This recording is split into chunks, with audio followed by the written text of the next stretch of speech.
Uh, Welcome to the Brooklyn Bolts. Thank you. I believe last year we were with Boston, right? I was with Boston, yes, and I was very proud of that. And when Brian asked me to come and take over the Brooklyn franchise, having coached at Rutgers, and several of my children from our family graduated from Rutgers, it was kind of a neat fit.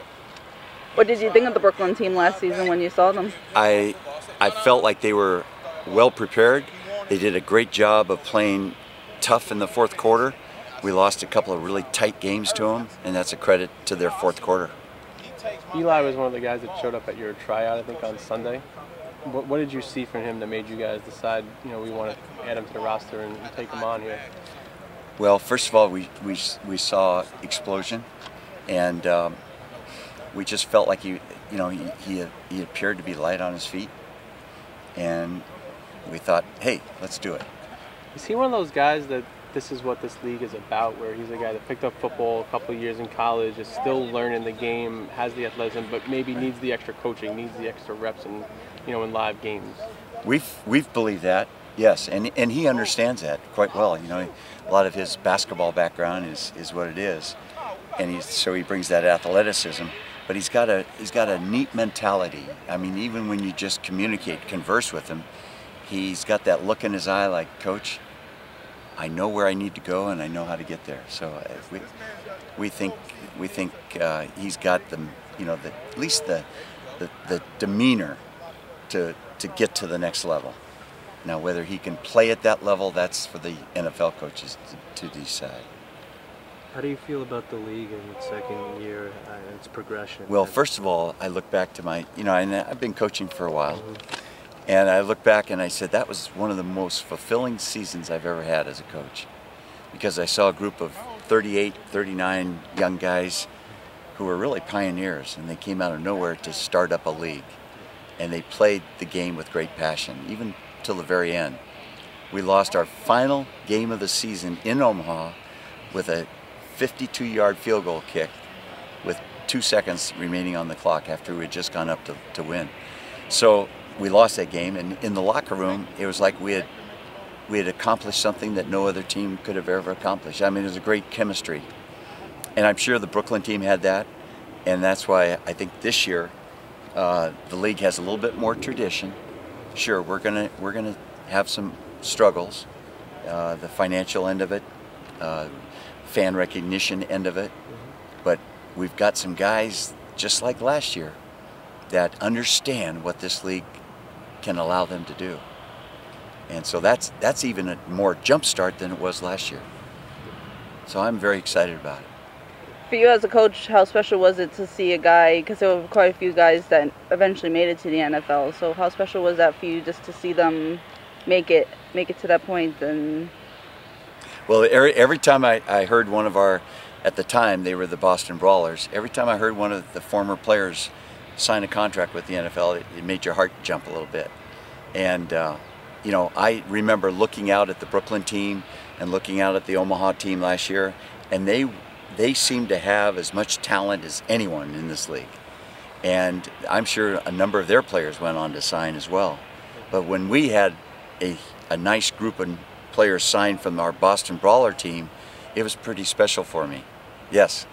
When you talk about, building excitement in the fans, what does it mean to have someone like Josh Freeman as your quarterback, who everybody knows and has watched before on TV? And well, that's certainly, the name recognition is right there, and it jumps out at you. Josh and I have had a relationship for years, and he approaches the last two practices as if he were getting ready to play the NFL championship game. It's been tremendous to watch his focus, and oftentimes you wonder, okay, is an athlete of that caliber going to come out here and kind of cruise around? Right. He's not into cruising, and so from that standpoint, I think he's going to capture his football team, and then hopefully his play and his performance will capture the football fan. I know it's really early on, but have you noticed anybody yet that you feel will make a significant impact in this 2015 season? Well, do you have rosters? Great. Our two tight ends, okay? Our two tight ends are very, very skilled, and they're good size. I'm anxious to see how they can block it on the edge, but they can get out of routes and separate from defenders, and they can snag the ball. So those two guys have really jumped out at me. We have some defensive backs who can plant and drive out of a plant step and drive on a ball about as quick as I've seen.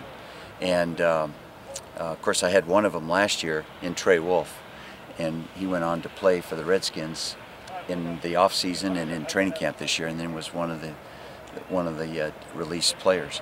But we have a number of those kind of defensive backs, and they made a couple plays today, and they just kind of flash on me. So I have to make sure I understand, okay, which one was that, because we don't, it's not easy to recognize that we don't have the real solid jersey numbers that we can see.